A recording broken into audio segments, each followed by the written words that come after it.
And then he called me up a week later and gave me some business. You make suggestions. You see what they say. They say, that's the dumbest idea I ever heard. You say, well, what's smarter? You put yourself in their shoes. If I were this person, what would I be thinking about? So each of these increases by a few percent the chance of getting what you want. You say, how can I meet your needs if I don't know what they are? If they say to you, what's your proposal, you have business to say, I have no idea what's in the deal. Intangibles first, money last. I mentioned that I ran and co-owned this cargo airline that operated out of Puerto Rico. One day a warehouser came to me and said he wanted to charge me $100,000 a month to store our cargo. That was a lot of money in those days. And I said to him, without stopping for a moment, why don't we pay you $200,000? He said, what? I said, we haven't talked about cross-selling, about more business you can give us. And he ended up giving us so much more business, we paid him more than $100,000 a month. There's no deal I've done in the last 15 years that I haven't talked about cross-selling. Other than your technical skill, your most important asset is your list of contacts. Who do you know that can give them more business? Who do they know who can give you more business? So big chain in the U.S. called Walmart, you may have heard of it. They charge low prices. They beat up vendors on price. I've advised vendors to say to Walmart, we will charge you the low price that you want us to charge you, but you have any people you know that we could also do business with? Making it more than just a transaction. Tell them one of your needs. Ask for something back. Ask a third party. Do internet research. Keep asking questions and guessing. How many of you, come to think of it, have used intangibles in your lives? Have actually traded something with somebody? It's a big thing to do. I would take a blank computer page, screen page, or some blank document for your company, write on top of it the word intangibles, and start having people in your company put things on it that work for somebody. And after you have 20 or 30 of them, you have a whole bunch of things that start bouncing off people, and you may hit one of their hot buttons that will make it a more valuable deal. This works as well in personal life as in professional life. I'm amazed when people argue over where they're going to go on vacation this year. Unless you're going to die this year, there is next year. There's where you go, what you do, what you eat, and who picks up the kids when you come back. My wife loves to garden, and she especially loves to garden with me. I hate to garden, and I especially hate to garden with my wife. She is too bossy for me. But I will garden with my wife almost any time she asks in return for 3 uninterrupted hours in front of the television set anytime during the year a professional football game happens to be on. I'm open for trade.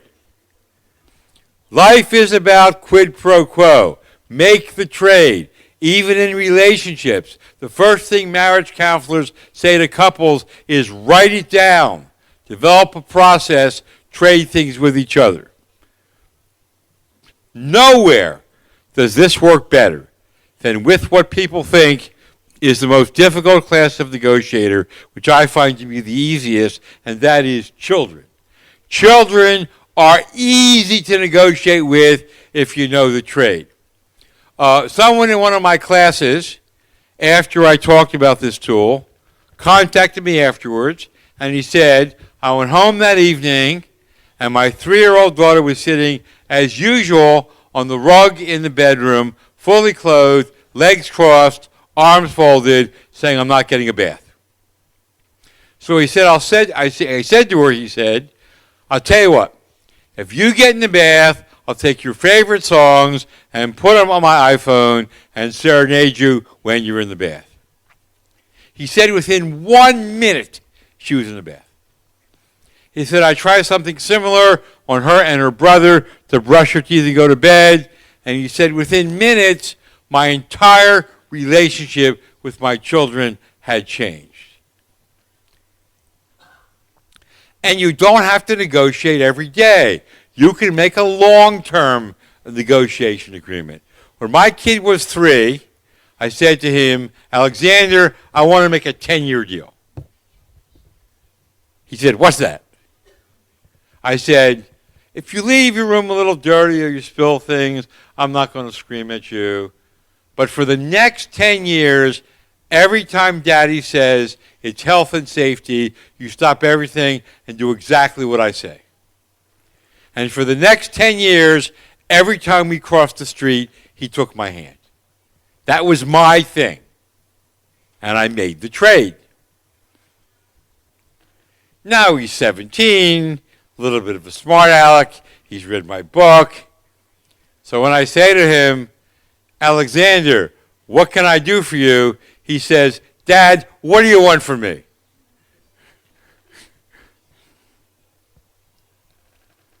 Okay, so here are some examples of how some problems were solved. Getting a direct report to improve his or her performance. What incentives can you give them? A better office, some better work. Find out maybe it's work hours. My favorite one is number 2. I love Mexican food, but my husband doesn't. What to eat for dinner? I am assuming that these 2 people think this is the Last Supper. Can we make this deal just a little bit larger?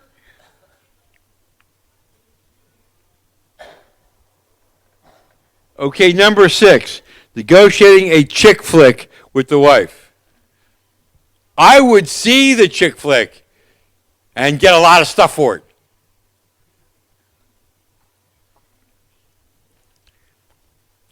The next one is standards. This is how to deal with hard bargainers, mostly. And this is a very interesting one. What is a standard? A standard is a practice, policy, or reference point that gives a decision legitimacy. It can be an industry practice. It can be something you agree to for a negotiation. So, for example, the next time some service provider or company is hateful to you, you'll look on their website and you'll call them up and you'll say, your website says that customers are the most important part of your business. How does this compare to my situation? I was just curious. And they will give you things for that. Or exceptions to standards. Have you ever made an exception of charging a penalty fee for being late on my payment? And you fit within the exception. You're negotiating with somebody who's hateful. You know they're going to be hateful. So you begin the negotiation by saying, should we be civil to each other or should we be hateful to each other? Now, they're not going to say, oh, let's be hateful. They'll say, well, let's be civil. 10 minutes later, when they're hateful, you say, didn't you say 10 minutes ago we were going to be civil? It's a way to make the world a fairer place. The thing is, when naming bad behavior, you must never make yourself the issue, because then people forget about what you were talking about. The more hateful they become, the sweeter you should become. Why are you screaming at us? We think you're wonderful. And they can drive themselves right off the cliff. The best 2 practitioners of this in the last 100 years were Mahatma Gandhi in India and Martin Luther King in the United States. Gandhi said, well, England says it's the world's most civilized country.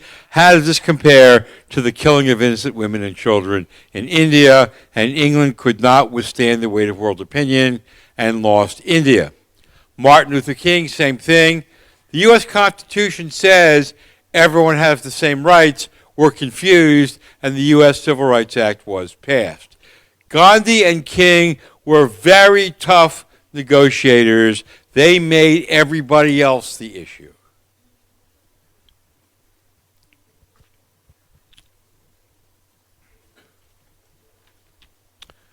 In doing all this, you need to be incremental. It's too big a jump to go from their pictures to your goals.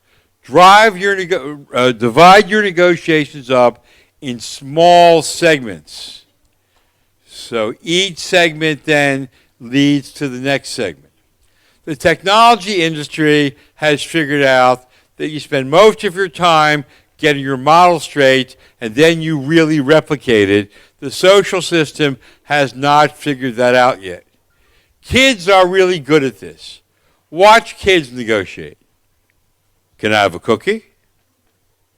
Well, could I have a half a cookie? Well, could I have a quarter of a cookie? Well, could I have a little crumb of a cookie?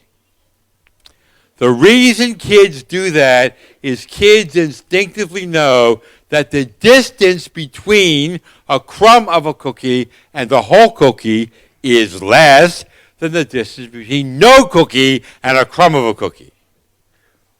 I say divide things up small. They don't need a peace treaty in the Middle East, and they don't need an end to the U.S. and China trade war. What they need is one thing to agree upon.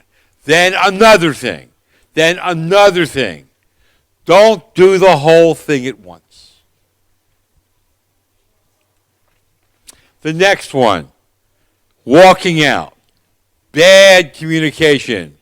When you don't talk to somebody or you walk out on them, the lesson they get is you don't even value them enough to give them the time of day. And the only options are war, litigation, no deal. You always want to talk to them, even if you hate them, because you get information.